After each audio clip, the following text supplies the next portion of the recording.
we're going to go into some reading. And this is from Peeling the Onion. And we're going to talk about pages 6 through 11 for those of you that are following along. And we're going to start with relationship addiction, and then it's going to talk about relationship avoidance. Jeremiah, wherever he is out there, is working on getting some readers. And so whoever the first reader is, I'm going to ask that you read the first blue box, those 2 paragraphs. All right, so I have Toto to go ahead and read. Let me unmute you. Hang on. All right, you can go ahead and unmute yourself. Many people join the Fellowship of Codependency Anonymous after relationship has ended painfully. Some have a pattern of serial relationships, while others stay in relationship even if physical and emotional abuse occur. Some jump into new relationships in an attempt to avoid feelings, pain, rather than working on issues with a current partner. Some people seek happiness outside the relationship through emotional infidelity or sexual acting out. Others avoid relationship by immersing themselves in activities or engage in different addictive behavior. Our fear of intimacy or failure, some of us continue to look for the perfect soulmate, even in currently in a committed relationship. We may be romantically involved with more than one partner. Some of us may engage in several of these behaviors simultaneously. These patterns of living can be classified as addictions, all driven by our codependency, fears of not being enough. In love addiction, we are hooked on being in love and stuck in the illusion of romance. We sometimes have several relationships at the same time and live in presidial intimacy with our partners, preventing us from having a true intimate and committed relationship with one partner. We search for our soulmate to complete us. Lost in a romantic fantasy, we often ignore warning signs that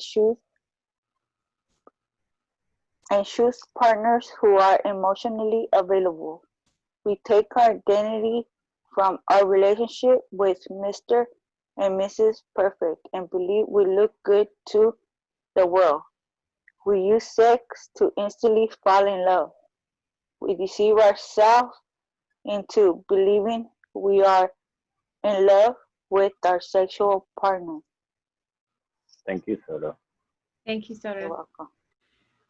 Okay, so what I would like everyone to do is identify the portion of this part of the reading, relationship addiction, fear of not being enough, and find at least one piece that, well, if you identify with something in here, find one piece of that and write it down.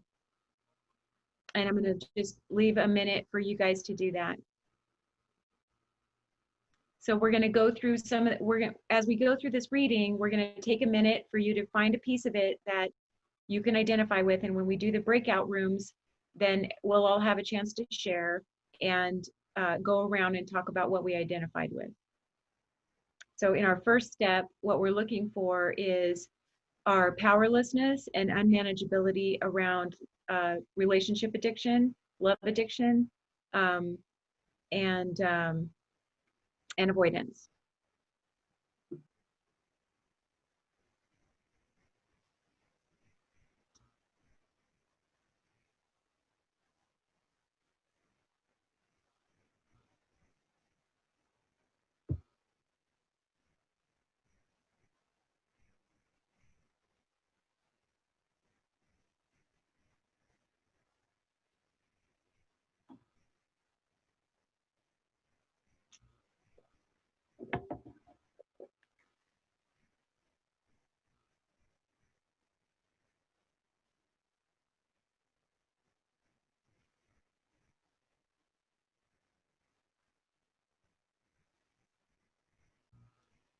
Okay, we're going to go on to the second one. So, yes. Okay, so fear of our feelings. Jeremiah, do you have a reader for us? Let me unmute Jean K. Go ahead and unmute. Is there a way to Jean, make are you- that bigger or enlarge it, Linda? Yes, hello, I'm Jean. Go ahead, Christina. Did you want to say something, Christina? Yeah, I was wondering if you could get any larger for our readers, but if not, then that's I okay. really can't right now. Okay. All right, where do I start reading? Jean, just go ahead and read Fear of Our Feelings. In the All right, I'm Jean. I'm still codependent. Hi, Jean. Hi, Jean. Fear of our feelings. We may engage in inappropriate behaviors to avoid painful and overwhelming feelings. In sex addiction, we may use sexual acts such as extramarital affairs, going to strip clubs, use of porn, or excessive masturbation rather than experiencing our feelings. As shame-based adults, we fear true intimacy, afraid of being engulfed or controlled by our partner.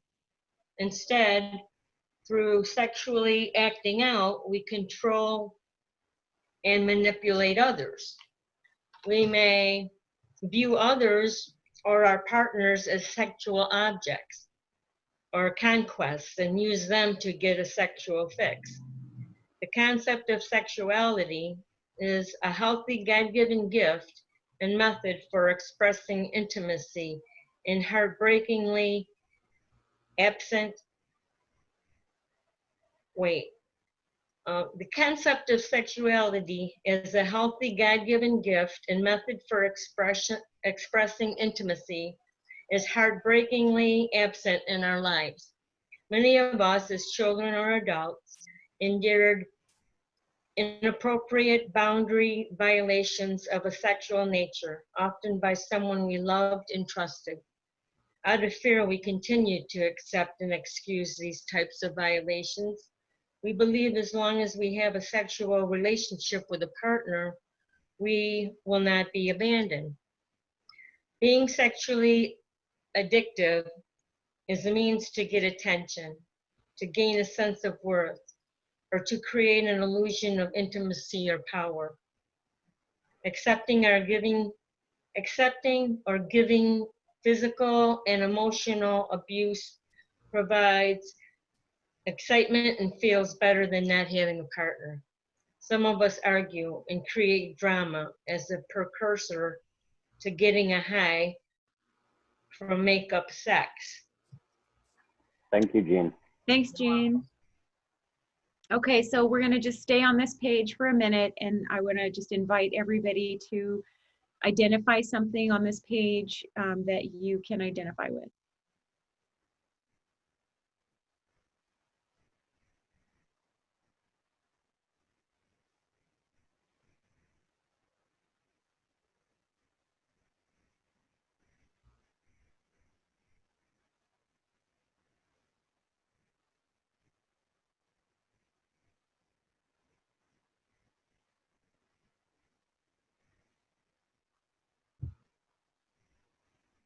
Okay, let's go ahead and go to the next page.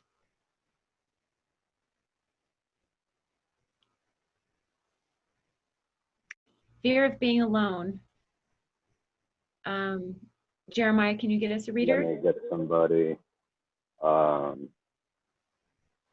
I'm going to ask you to unmute. You can go ahead and read.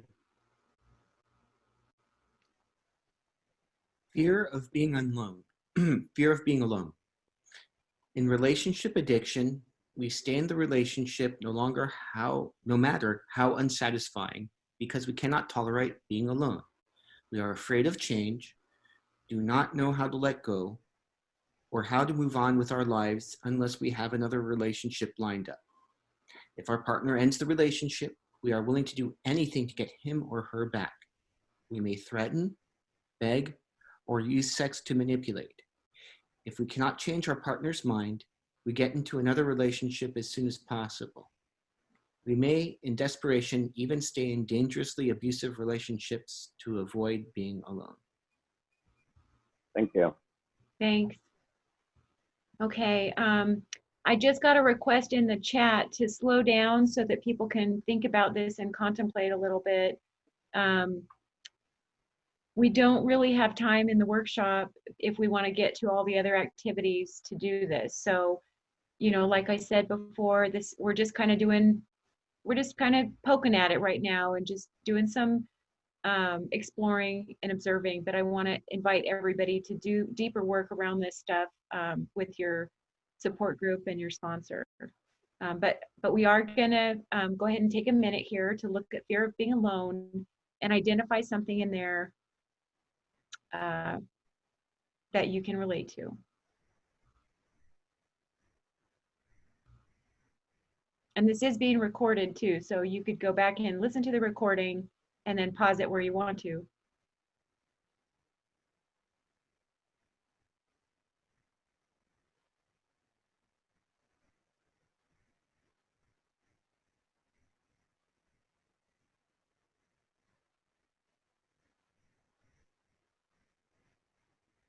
Okay, let's go ahead.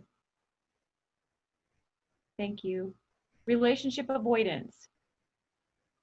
Jeremiah, you wanna Okay, put your- let me get Mary Beth.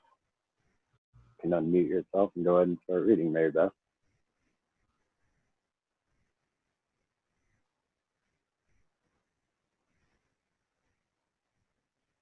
Are you there?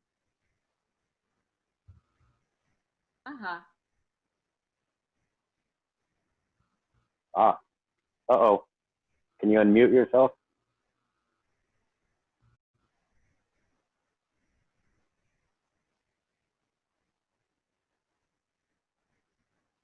Can someone unmute her? I'm unmuted. Okay. Okay. Hi, Oh, Mary Beth. did I accidentally? Hi, Mary Beth here. Codependent. A relationship avoidance. Codependence is a disease that deteriorates our souls. As we continue peeling the layers, some of us discover that avoiding relationships is a survival tool we have used to avoid social, sexual, and emotional intimacy with ourselves and others. Avoidance or codependent anorexia is a way that we starve our natural desires for love, sex, and relationships. Love anorexia.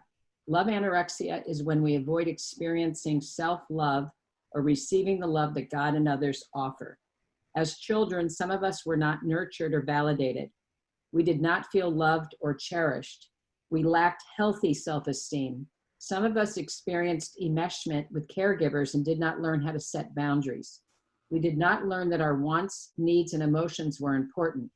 Whereas love addicts look for a soulmate to feel complete, love anorectics avoid love. There is a false belief that we are not enough. Love anorectics avoid feelings of shame by denying feelings, natural feelings, and the desire for healthy, intimate, loving relationships. Thank you, Mary Beth. Thanks, Mary Beth. So take a moment, everybody, and identify something in this part of the reading that you relate to.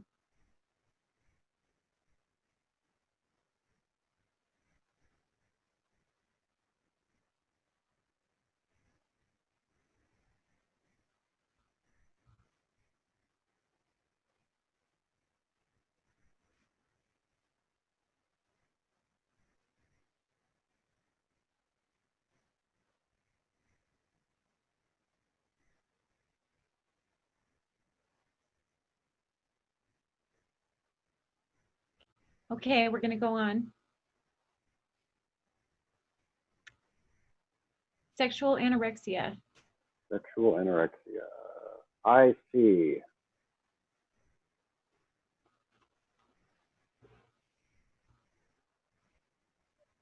Hello, I'm Irene. I'm a codependent. Hi, Irene. Hi. Sexual anorexia. Sexual anorexia exists when we avoid experiencing or expressing our God-given gift of natural human sexuality. Some of us were overtly or covertly sexually abused as children. Some of us who were shamed by our natural sexual curiosity, our sexual identity, or our body image. Where sex addicts use sex as a tool to avoid intimacy or to numb feelings. Sex anorexics avoid sexual relationships because we fear intimacy or we're attempting to stifle unresolved childhood shame for regarding sexuality. Sexual anorexics deny natural feelings and desires for healthy, intimate sexual relationships. Thank you. Thank you, Irene. Thanks, Irene. Okay, we're going to leave a minute for people to see what they relate to and write that down.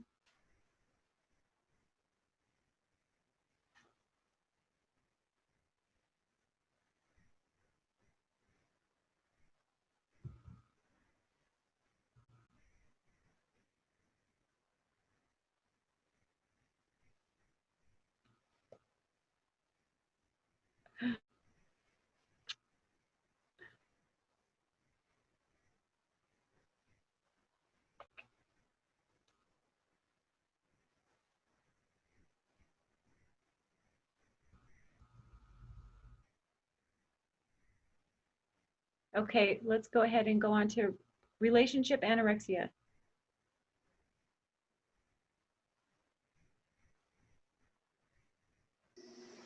Erica.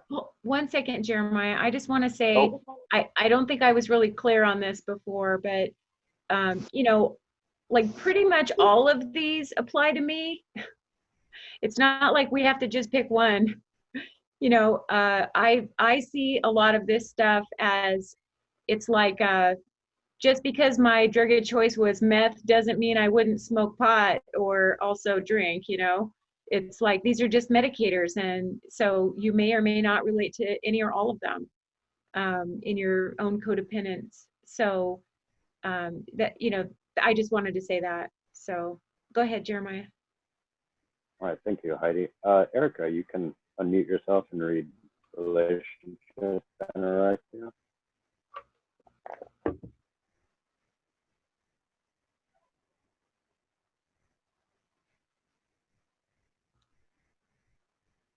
Jeremiah, are you able to unmute them? Because they can't. Yeah. Okay. Okay, I'm unmuted now. Okay. Okay, hi, Erica. Hi, Erica. Hi. Relationship anorexia. Relationship anorexia exists when we avoid engaging in intimate relationships with ourselves, others, or the God of our understanding. As children, we didn't experience limits or boundaries, nor did we learn how to have healthy relationships. As relationship addicts, we attach ourselves to others to avoid being alone or feeling inner pain. As relationship anorectics, we may isolate or conversely feel compelled to seek out groups to avoid being alone. We avoid the possibility of being shamed or hurt by denying natural feelings and desires for healthy, intimate, emotional relationships. Thank you. Thank you, Erica. Okay, so we'll leave a minute for everyone to write something down.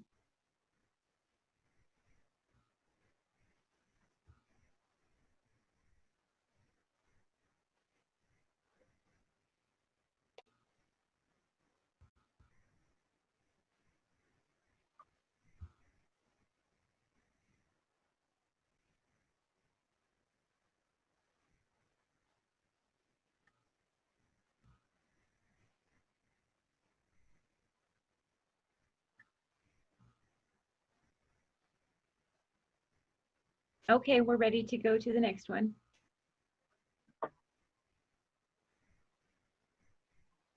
All right, fear of intimacy. Nancy, I've asked you to unmute yourself. Thank you.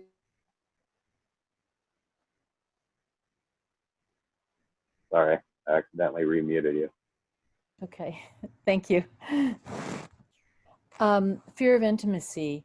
Intimate feelings are those that are most deeply personal. From infancy, these feelings guided us as we attempted to get our needs met. If our caregivers couldn't respond to our needs, we concluded that our needs and the feelings driving those needs were a mistake. Finally, we concluded that we must be a mistake. The resulting toxic shame is profound and painful. To avoid experiencing our deepest feelings, we develop dysfunctional patterns of behavior. We believe these feelings may actually cause us to die. This is the terror of intimacy. Thank you. Thanks, you, Nancy. Okay, so we'll just leave a minute for everybody to reflect on that and write down what you identify with.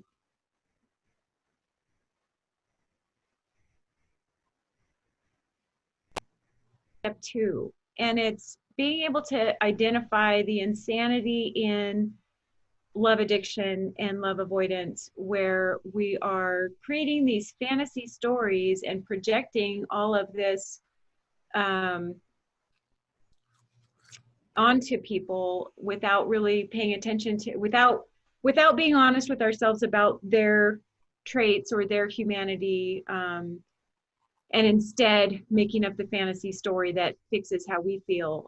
This was super important part of my being able to stop doing it. You know, I've got to first admit that I'm powerless over it and that it makes my life unmanageable. And then I've got to really be able to surrender the insanity around it and you know, believe that my higher power can restore me to sanity. So this is how we do that process, is we really take a look at it. So this is my example. And then you guys are going to have a chance to do your own. So as we're going through here, you can get started on your paper too.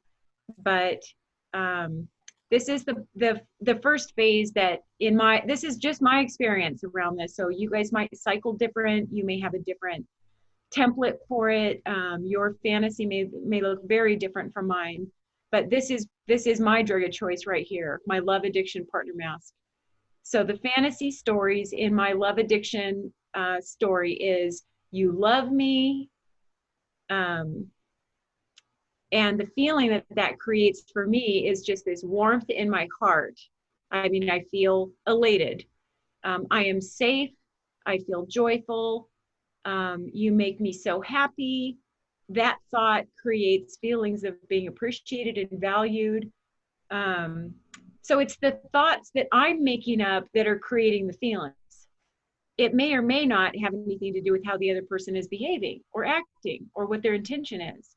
It's the thoughts that I'm focused on and mustering up and going over and ruminating about and obsessing about that's making me have feelings. I'm forcing myself out of feelings that I don't want into feelings that do feel better. So I'm fixing my feelings and avoiding other feelings. So the fantasy story is, I'm special, so I feel wanted. You will never leave me, so I feel connected. I matter is supplying safety. You're my soulmate, so I have this sense of togetherness and unity. You will never lie to me. Like, I can't imagine you ever lying to me. Like, you're so pure, you know, but I feel adored. You will always love me. I feel relief from the pain of abandonment, and the fear of abandonment. I feel special. I'm 1 in a million. I feel needed. You're my everything. Gets me high. So that's just some of the language that I use to tap into the serotonin and the dopamine around the feelings that I'm creating in my head. But other people might have a different story. And this is just one example. This is my drug of choice that, like, specifically I used with Ken a lot. But I vacillate between different drugs. So another fantasy story, you know, might look like, you need me so much, you know, I'm so good for you, I'm so useful to you, I would be so good for you. And so some of that might be caretaking that we're working on, you know, creating a fantasy around our our ability to caretake this person, or you know, be needed, be special, be important, you know. So everybody's got their own language. So Linda, can you flip down one page? Okay, on the worksheet that I did for this in person, then this would be your own little worksheet. So everybody on your own piece of paper, basically, this is your piece of work to do, is create your fantasy stories and then the feelings that are created with those fantasy stories, and what that face looks like. What mask are you putting on that person? Are you putting a mask of they're really needy and they need me? Are you putting a mask on them of, oh, you're so perfect and you can take care of me? Or are you putting a mask of, oh my God, I can trust you? Whatever that mask is, the positive fantasy mask. And, you know, and how do you label that person? You know, I called it, you know, he's just Mr. Perfect, or my soulmate, or you know, 1 in a million, or whatever. So we're going to leave some time for people to write down their own fantasy stories that they identify with. We're going to flip the screen back up so that you guys can see my examples. Okay, there's all my dirty laundry. So you guys have some ideas of what it is that we're trying to get to here, and how we are medicating on how we put a mask on other people and deny the reality of who that person is in order to fix our feelings. So let's just leave, like, I don't know, 5 minutes for this. How about 3 minutes? All right, I'll time it. Okay, thank you.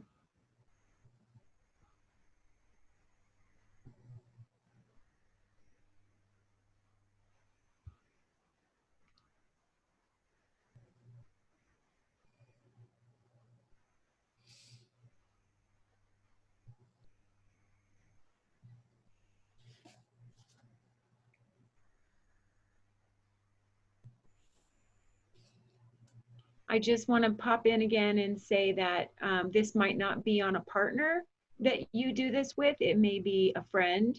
It may be your mom. It may be your children. We can be love addicted to anybody. You know, my hardest love addiction bottoms have been my romantic partners. So that's where I focus a lot of my energy. But I've done it with friends. I've done it with sisters. I've done it with, you know, pretty much anyone that I have an intimate relationship with. So lucky them.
time. Okay, thanks, Lori. Uh-huh. All right, let's switch the slide down. Okay, so now I want you guys to take a look at the negative fantasy. So here's where I switch drugs and go into, you know, I can't get high anymore. This person's behavior, or you know, the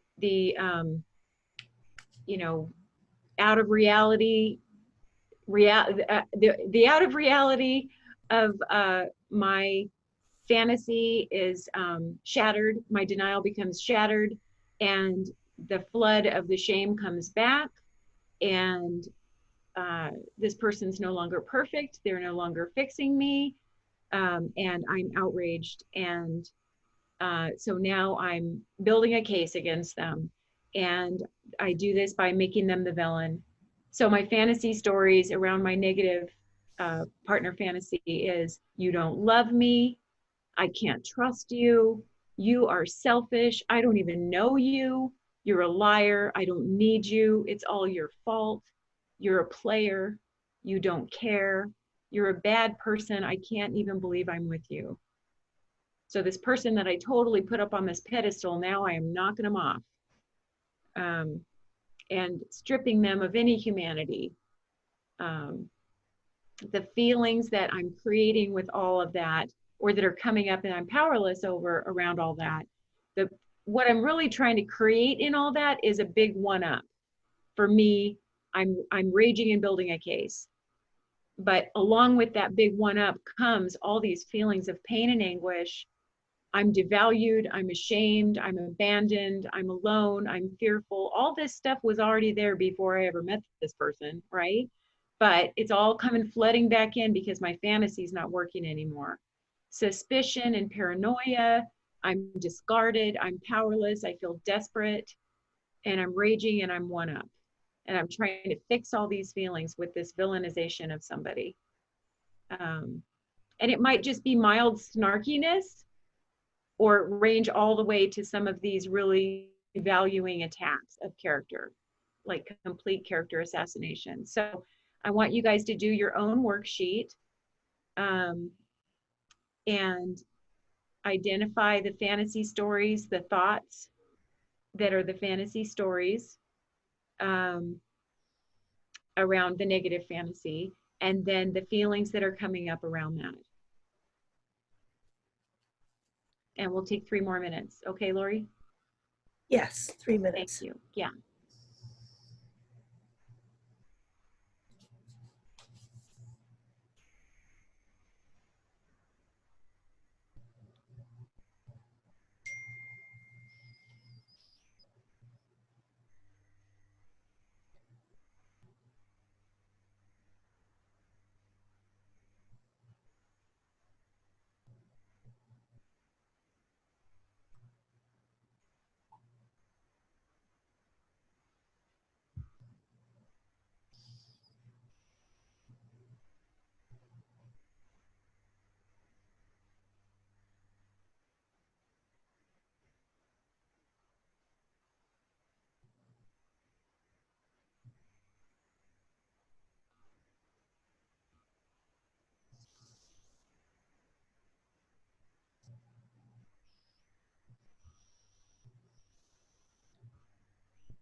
time. Great. Thanks, Lori. Sure. Okay, I just want to remind everybody to be gentle with yourself as you're doing this this digging and doing this piece of, you know, inventory for yourselves, because it can feel pretty yucky to discover some of this stuff. Although hopeful, that's how we figure out what we need to turn over to our higher power. So we're at 3 o'clock, 3:06, and we're gonna do another breakout. I hope that was a good exercise for you guys and you got some connection there and got to do some second step work. We're gonna go ahead and move on to a third step activity. And this is going back to the Peeling the Onion pamphlet. So we're gonna look at codependent relationships compared to authentic relationships. And this is a powerful couple of pages in that pamphlet. I know that when I read it, still, even though I've read it before, when I read it, I'm like, ooh, yeah, me, yeah. And then I read the authentic side and I go, wow, really? Wow.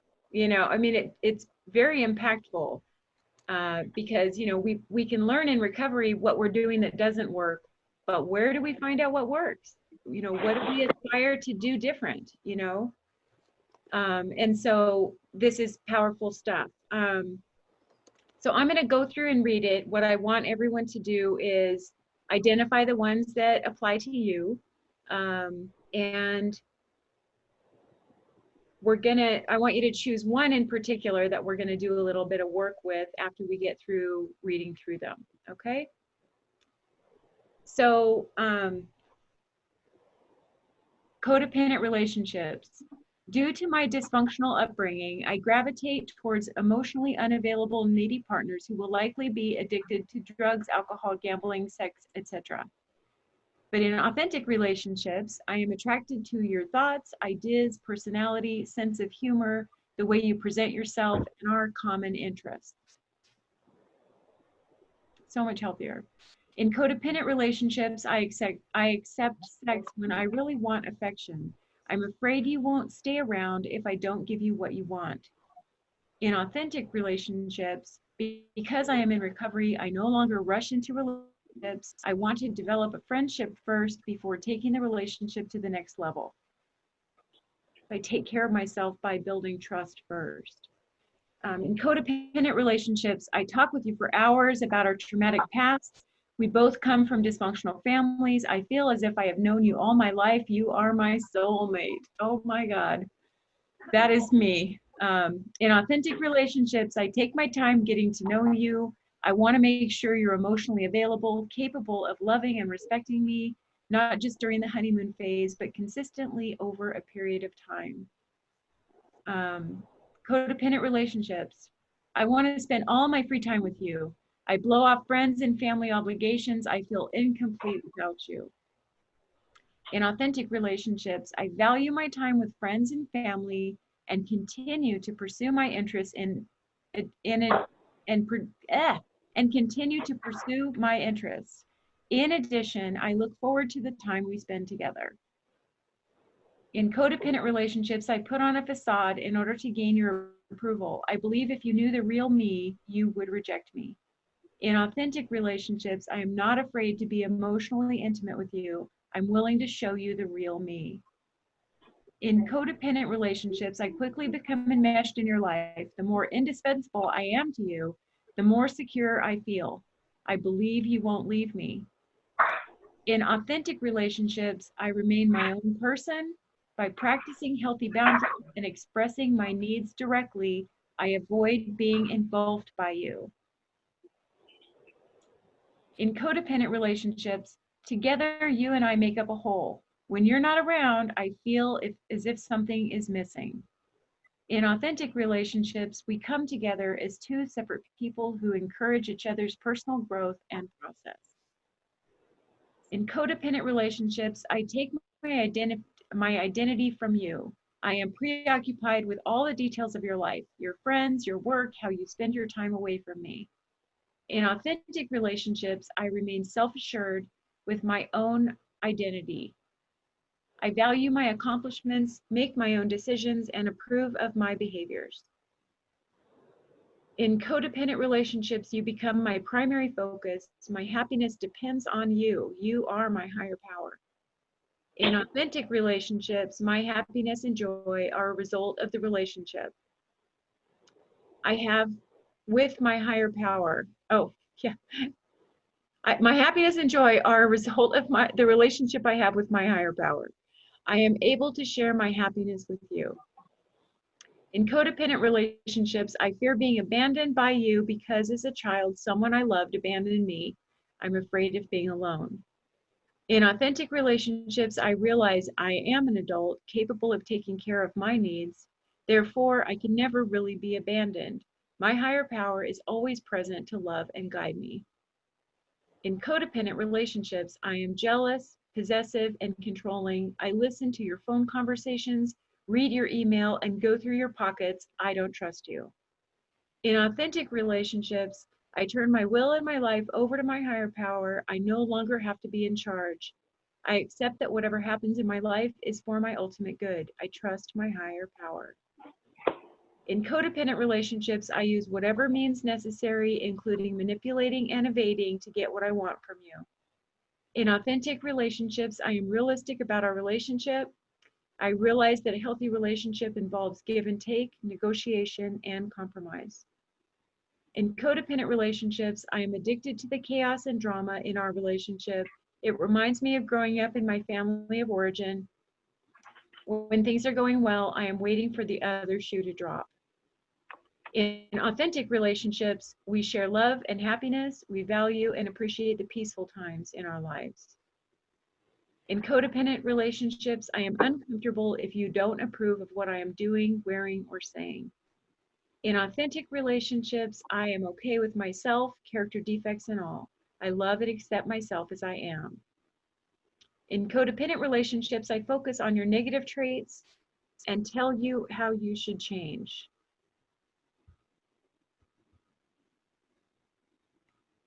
In authentic relationships, I focus on your positive qualities and accept your character defects.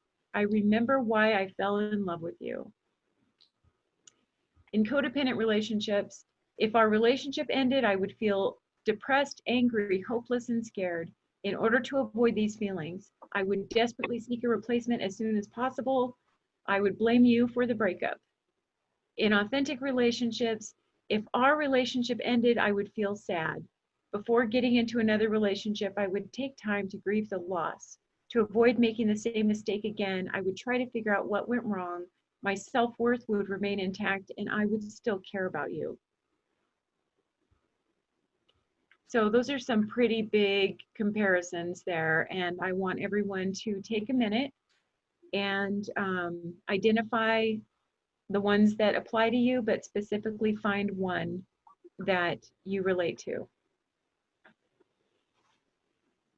So I'll just leave a minute for that.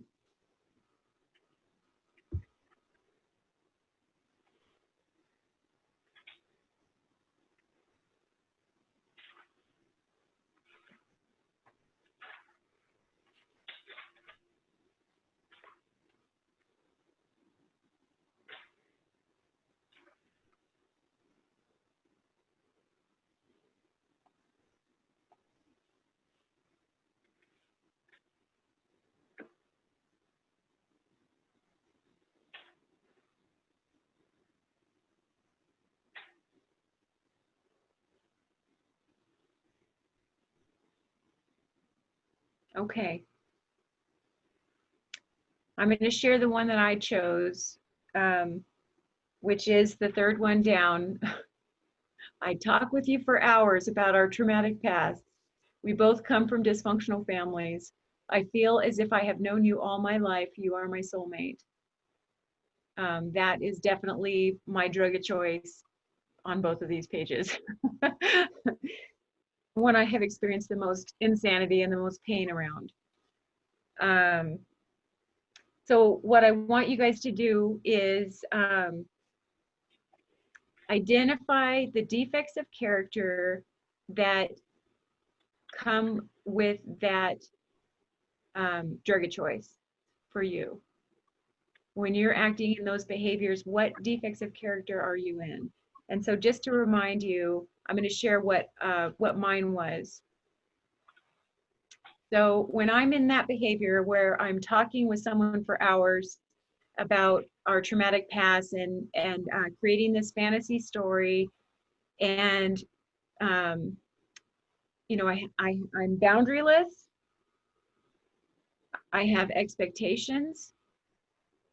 I'm putting expectations on, you know, this person is totally trustworthy. I feel like I've known you forever. I expect us to be together, stay together, for you to understand me, for you to listen, for me to feel important to you. I'm expecting that you feel the same way about me that I am, you know, that I'm feeling about you, that you're getting high, just like I'm getting high.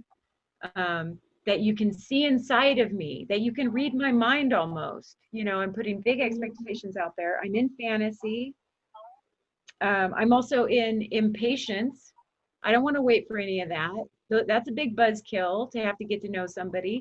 I want to just feel better. So, and I also want to fix and manage the feelings of fear of intimacy that I'm feeling. This might not be right. I'm getting to know somebody new and we might not click. You might not like me. I might be too this or might be too that. So I can medicate all of that fear and insecurity that I bring from my childhood, from my life, from my codependence, and I can medicate that with this big fantasy of, oh my gosh, we're just meant to be. So yeah, so I'm being impatient. I'm in self-abandonment. I have abandoned reality. I have abandoned my own requirement to get to know you, to check you out, to check out who you are, to see if there's any truth to what you're saying, or if you're just mirroring what I'm saying. So I get high and I feel better and you feel safe because you're totally accepted. And so we're just both getting high on each other. So I'm in self-abandonment and I'm also in neediness. You know, I'm acting like I can't take care of my own needs. You know, the relief that I feel around this drug of choice for me. And I don't need to take care of myself anymore. You are the magical drug that makes it all better. So I'm in denial. So self-abandonment, neediness, denial, boundaryless, fantasy, expectations, and impatience are the ones that I wrote for my drug of choice. Those are the defects of character that come with that acting out behavior for me. So I want you to invite each of you to take a look at the one that you identified and list some defects of character around that for you. And we're going to go ahead and give, let's give like 5 minutes for this. All right, Does that seem reasonable?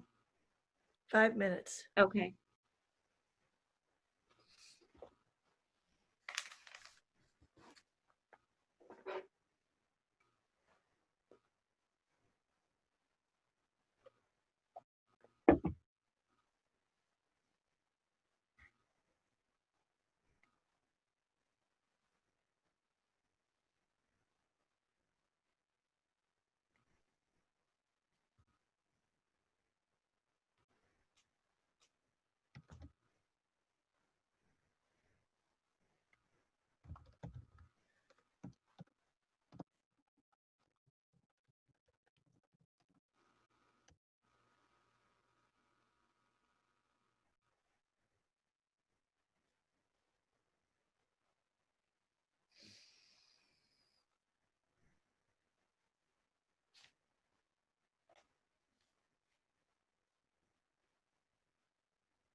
I just typed those defects of character in the chat for anybody that somebody was asking for that. So I just listed them out there.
Time, 3 minutes is up, Great. or 5 minutes.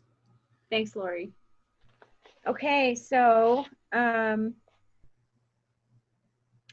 the next piece of this is that I want you to create a boundary for yourself around this using behavior. And you could adopt the boundary that's in the authentic relationships, but maybe just make it a little bit more specific and personalized.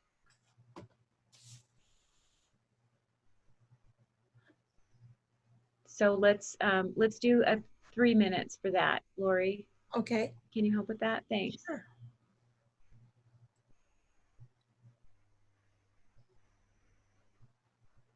Sorry, Heidi, sorry to interrupt you. I don't fully understand. So we're going to set a boundary now. So for mine, I guess I'll just give my example. So instead of talking with you for hours about our traumatic past, and we both come from dysfunctional families, and I feel like I've known you all my life and you're my soulmate, instead I take my time to get to know you. And I do not stay in relationships with active addicts who are emotionally unavailable and avoidant.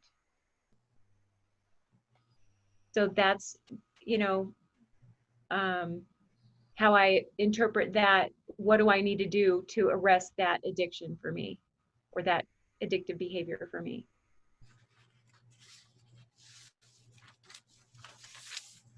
Thank you. That made it clear. Yeah.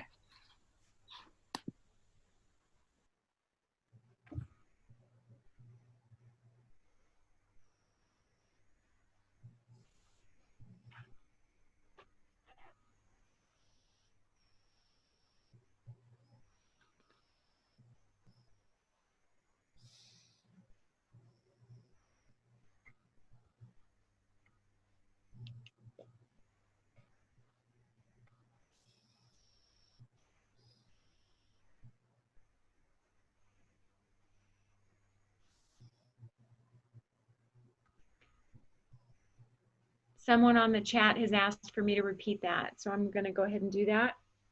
So the idea is for you to make a boundary for yourself based on this acting out behavior, this addictive behavior, this how you act out around the codependency in love addiction or love avoidance. So the boundary that I created was I take my time getting to know you, and I do not stay in relationships with active addicts who are emotionally unavailable and avoidant. So it's like, that's my bottom line. That's my no matter what. That's my not relapsing. And that's how I prevent that behavior, where I make up a story that we're so connected and we're so perfect for each other, and, you know, keep recycling that story, and then stay in a painful relationship that doesn't take care of me, that doesn't serve my needs, where I get into more and more self-abandonment to medicate the relationship.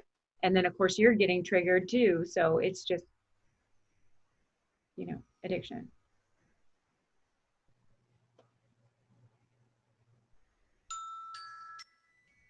Hi. Let's just leave another minute. All right. Thanks.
Okay.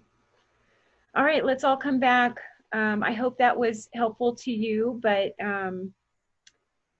you know, this is the place in our recovery where we own our stuff, and then, you know, we decide what to turn over to our higher power, and what our vision for ourselves is, and how we want to become available to have healthy, loving relationships, which is why we come to CODA. I cannot have a loving, healthy relationship if I'm still attached to these old behaviors, and if I'm still attached to medicating shame, if I'm still attached to how it's always worked for me and what I've done to feel uncomfortably comfortable. So I've got to break out of those old patterns and get vulnerable. I've got to take risk. I've got to communicate. I've got to try something different. And it might look messy, and it has for me.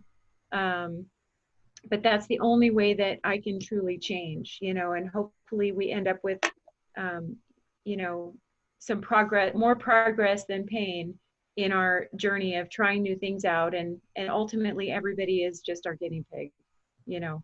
Relationships are a place where we practice this stuff.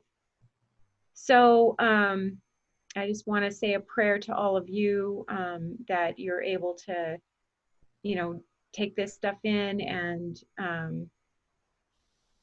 make some healthier choices for yourself, and work the steps on love addiction and love avoidance specifically. It does not heal itself. I very much had to work the steps on love addiction, very specific to love addiction, like 4 separate times. I have worked the steps just on love addiction. And that's how I've come to a place where I understand me better. I understand what's happening in my head. I understand where I'm in self-abandonment.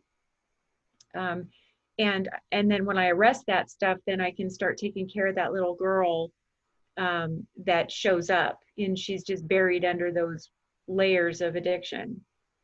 So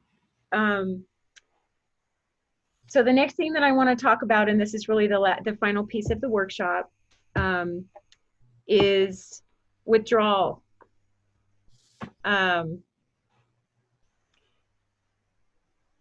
So those of you that are love addicts and have experienced the pain of ending a relationship, or someone else ending a relationship, or having a bomb dropped in the middle of your life, that things are not what you thought they were, or the way you had convinced yourself that they were. For me, it was devastating. And it was a way worse withdrawal than my meth addiction. And I went for a very long time, just, you know, I mean, like I was in so much pain that when I prayed, and I had a very strong spiritual program from my Narcotics Anonymous program, and I had 8 years clean and sober. So I was definitely, I was in a program, I was working a recovery program, I had a sponsor, I was surrounded by people in recovery. but I was in so much pain that when I prayed, it was like praying to a black hole. I could not get conscious contact with my higher power. I knew God was there. Like, I still had faith in that. I didn't think God went anywhere, but I definitely felt abandoned because I had pulled God into all my fantasy about the relationship and how amazing we were and how perfect that we got clean. And, you know, now, and we had this big NA wedding and all these people came and, you know, like we were just so blessed, and that just became part of the fantasy that I was carrying around. And so when all of that fantasy shattered and I felt like I shattered, you know, I definitely could lean into some things that I'd learned in program, like just, you know, 5 minutes at a time was absolutely necessary, and just just focus on the next right thing and keep coming back and don't give up 5 minutes before the miracle. And I had to live that way for quite a while because I was in so much pain. You know, I had taken my whole life and well-being and wrapped it around this person so much that when that fantasy was shattered, my brain had no conceivable way of producing serotonin or dopamine, like zero. I was completely dopamine and serotonin depleted. So I could not be happy about normal things. I couldn't just feel joy. You know, like I was just absolutely in withdrawal. There's just no other way to describe it. And I wanted to die. I didn't really want to die. I just wanted the feelings to end. And when I would go in my head and try to fix the problem, which is what I had done my whole life, just go make up another story, there wasn't anything there that I could even work with. So I did a lot of raging. That one-up energy it medicated it a little bit. It really didn't even fix it. It just kind of got me through. And, you know, just did a lot of crying and then just really dove into the steps. So, God, I hope nobody out there has a bottom as bad as that was going on right now. But if you do, there is hope and you can get through it. I did. And many other people that I know and have worked with and have supported and, you know, and gathered strength from. We are not alone and we don't do this alone. But what I did want to do is to talk a little bit about that, because that's a huge part of my story. And also to give people some tools for getting through withdrawal. So, you know, first, in order to get into withdrawal and stop being in active addiction, we have to, I'm going to go through and read what's on the screen now. We must first define using behaviors in order to know what to surrender to our higher power and what abstinence is for us. And so that definitely is going to be supported by a relationship with a sponsor, talking about it with other people that are in love addiction, love avoidance, recovery. And if we keep it all in our heads and to ourselves, nobody's going to be able to intervene. You know, this is a slippery drug. You know, it's just our thoughts. And it's that, you know, like the masks that we put on, like nobody knew, including me, that I was doing that for 30 years. You know, if I don't start talking about what's going on between my ears, nobody can intervene. The insanity is not going to show up. So that, you know, that first step and the powerlessness and the unmanageability around it, you know, getting that out there on the table, talking to people that understand love addiction is so critical. Catch the using thought as soon as you see it and ask your higher power to remove it. I was terrified when I hit bottom in that relationship with Ken that brought me to Coda. I was terrified, even after all that I had been through. I was afraid of going back. I was absolutely terrified of relapsing.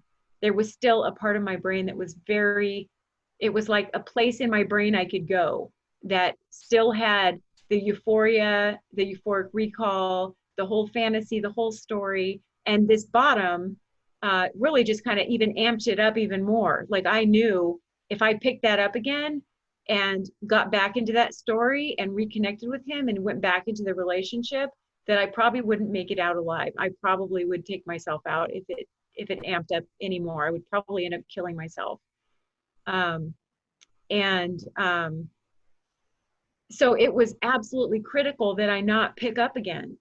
You know, I mean, it always is important not to pick up again, no matter what, you know, what addiction we're using, because of the self-abandonment. But I really felt like my life was on the line.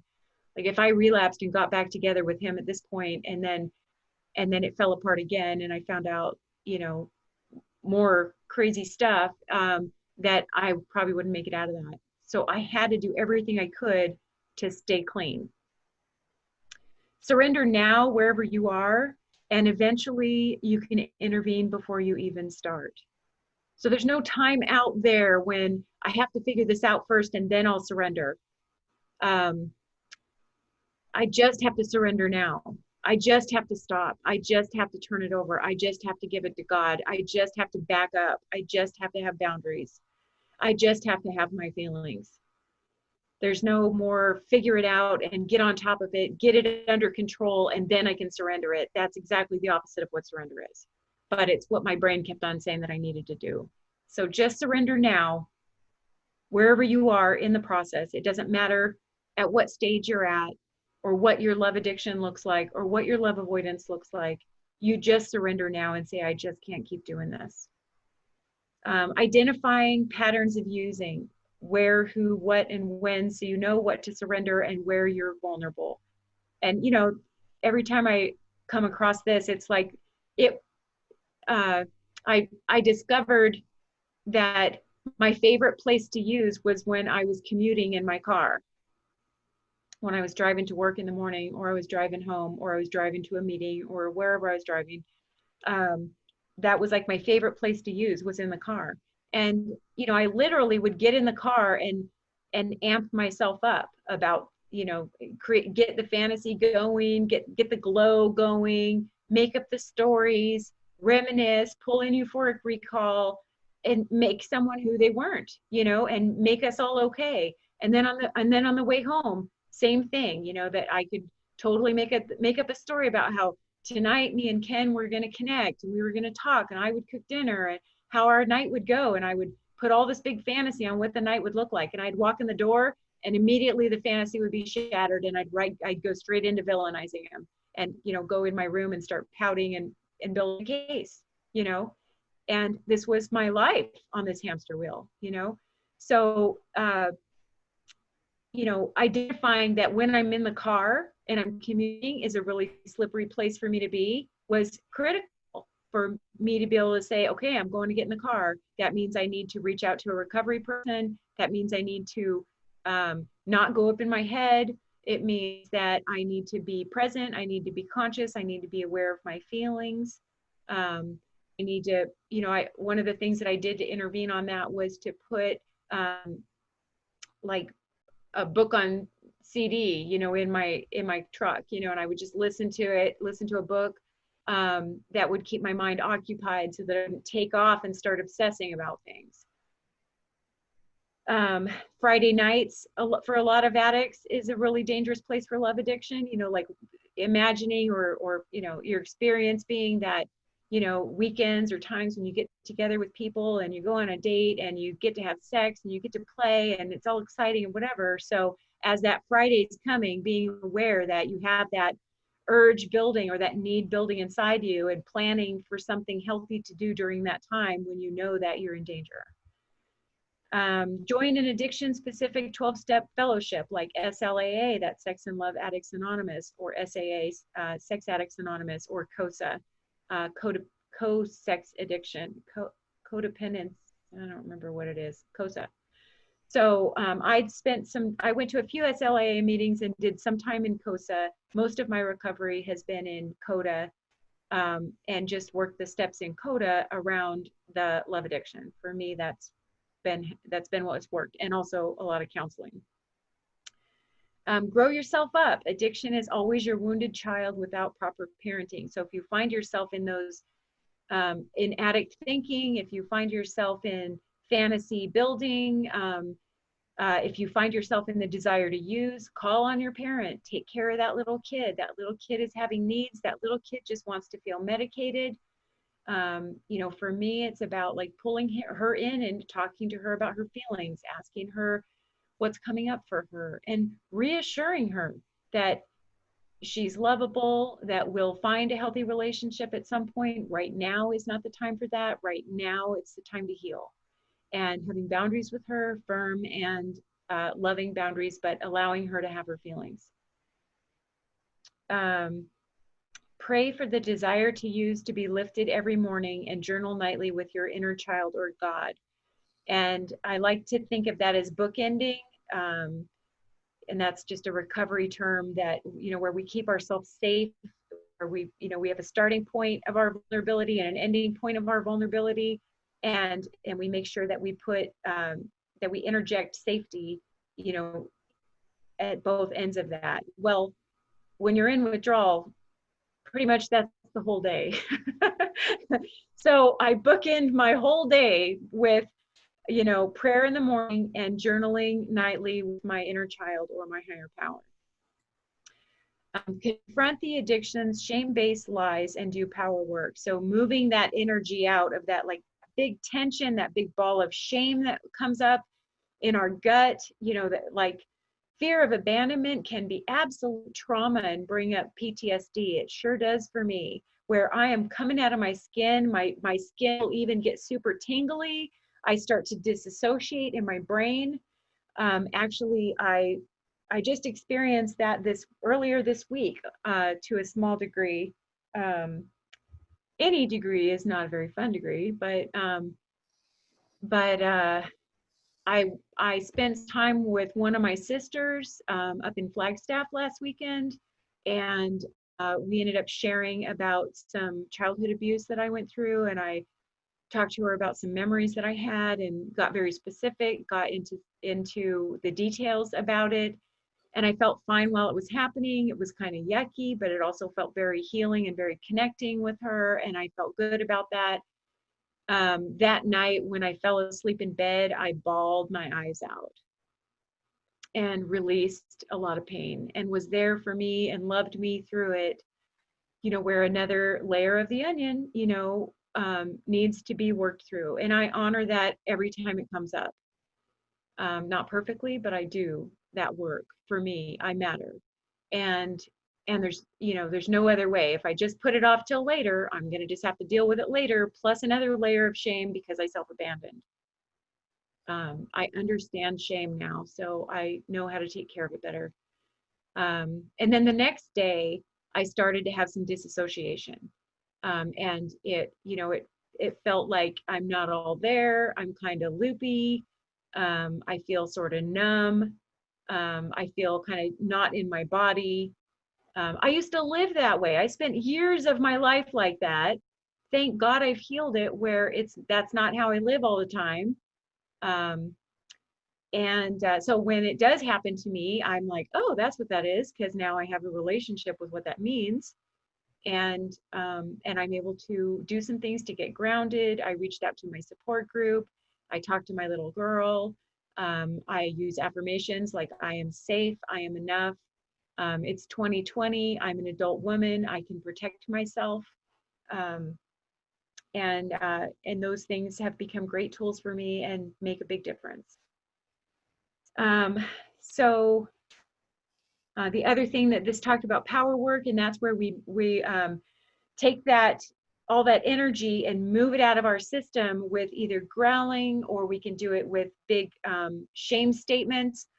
I release this shame, I release this fear, I am no longer a victim, and we can just belt that stuff out and cleanse it from our system, and then get that breath of fresh air, and that our energy kind of just settles down, and, you know, be comfortable being with ourselves after we've released, you know, all that shame, that toxic shame that comes up, and the anxiety around managing it and holding on to it.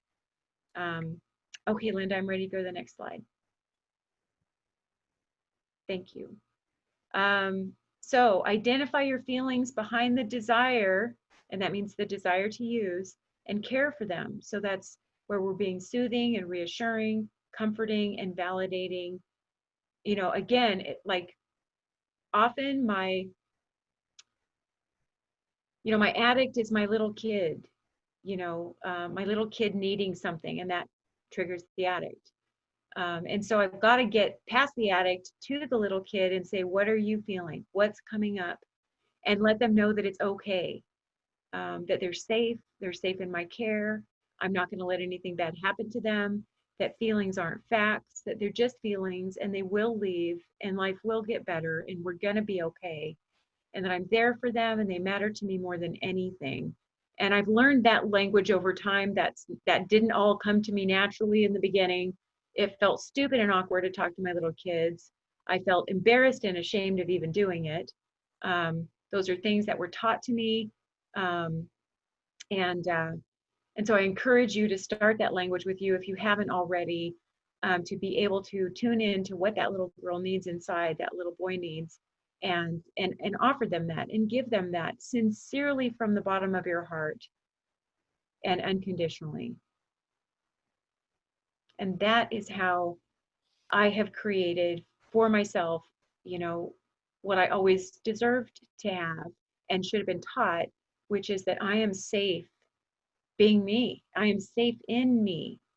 And that my world is safe and that I deserve to create a safe and loving, warm and welcoming life for myself. We all do. Absolutely. Okay, so next one is say the serenity prayer and put your object of addiction and the addiction in your God box. So write down that person that you're powerless over. Write down that person that you can't let go of, that you're having a lot of pain around, that you're having a lot of resentment around, and put them in your God box, and let yourself have your snipey little attitude and whatever, but your higher self and your higher power are gonna, walk you down that path of what healing looks like, to forgive and let go and take your power back to take care of yourself. Nobody has our power unless we give it to them as adults. Somebody just texted, what is a God box? Let's see.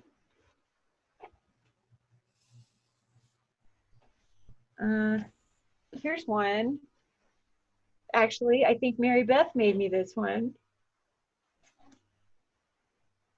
It's basically a cigar box. This one is a cigar box. And it's a place where you can decorate it and then put amazing things in it. You can put your hopes and dreams in it. You can put things you want to surrender to your higher power. This one says change is beautiful. And it says understanding and wonderful and cherish and dream and inspire and shine bright and embrace and make today amazing and be and wonder and believe. It's really cool. And we do God box workshops here in the events committee in Phoenix.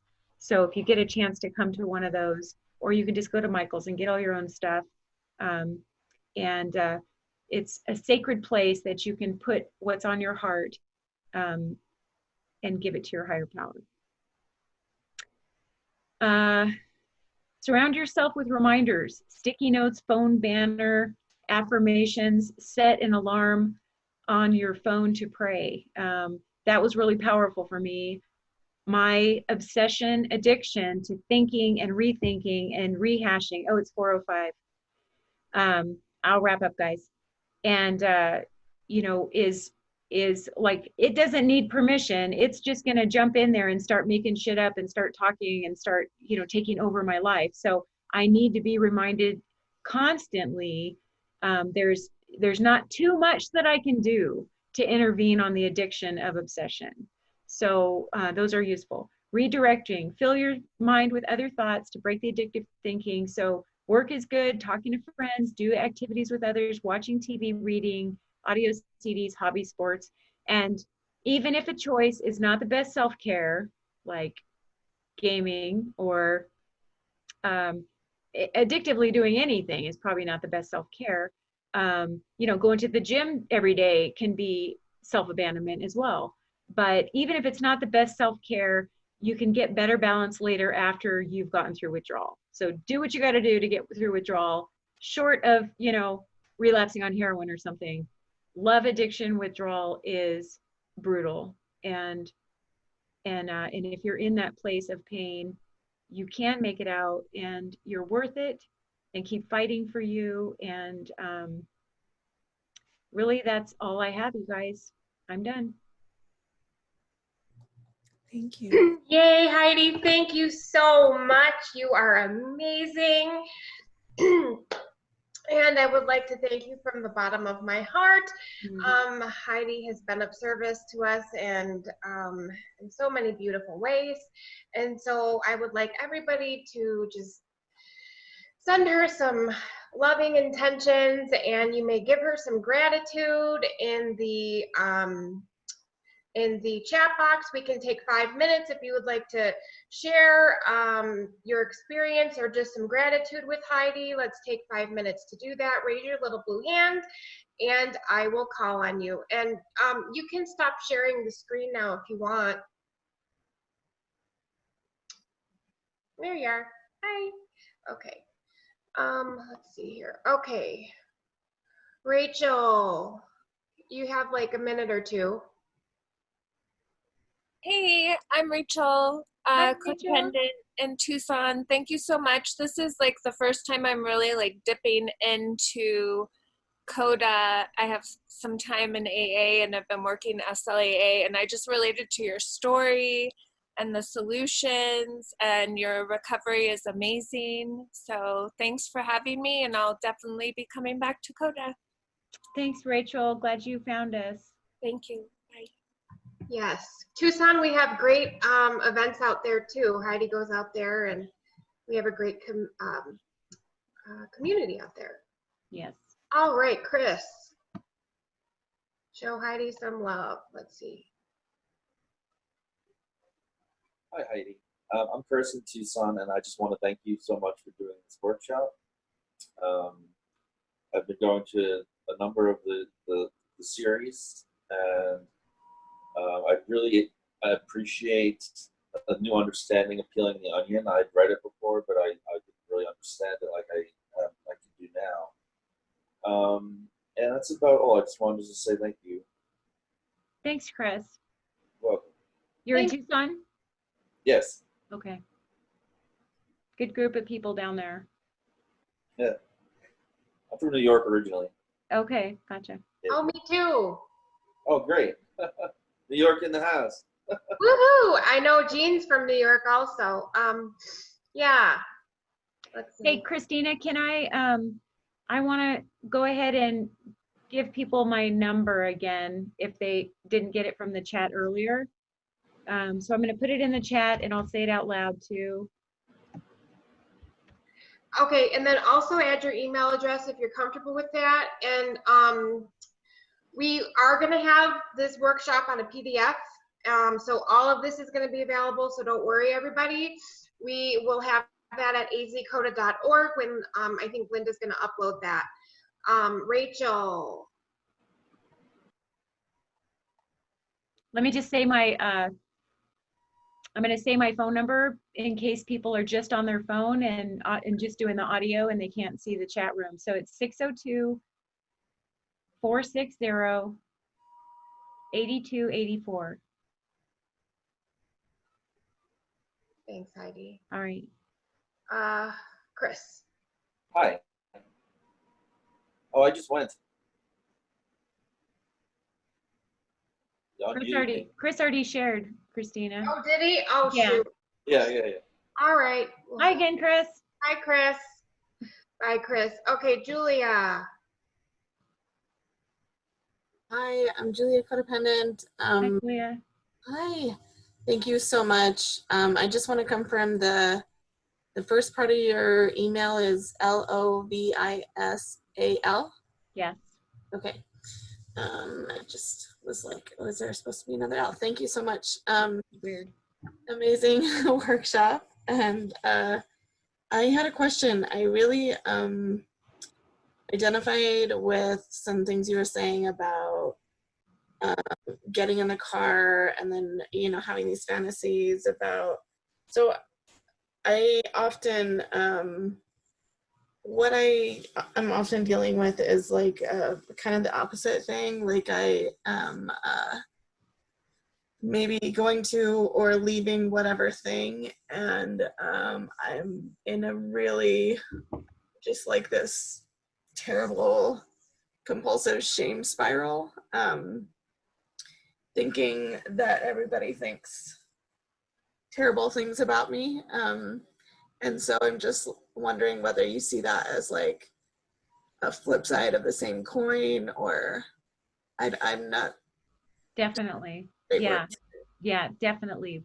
You know, it's just like any addiction that, you know, when I'm intentionally going to get high, but then the addiction takes over, that then I'm powerless over using, and my brain has all this, you know, authority to just spew crap at me, and I have no boundaries around it because because I'm boundaryless because I'm a fantasy addict. So so it totally turns on us, you know, that I get to go make up stories, but when that drug stops working, whoo, I'm in a shame spiral right down into the I'm a piece of shit, and then now I'm a victim, and now I'm nobody loves me, and you know, people are trying to, you know, get away from me, or you know, I mean, the shame or in my brain, and you know, just starts making up stories that I interpret as the truth, because that's what I'm trained to do. I haven't developed, you know, as when I'm in active fantasy addiction, I haven't developed boundaries where my thoughts have to, you know, pass by my grown up, or you know, they have to be filtered through my grown up that says, well, that's true, well, that's not true, well, that has some weight, or that may have some truth in it, but it's not entirely true. And when I don't have an adult on board, my shame is just sitting there beating me up.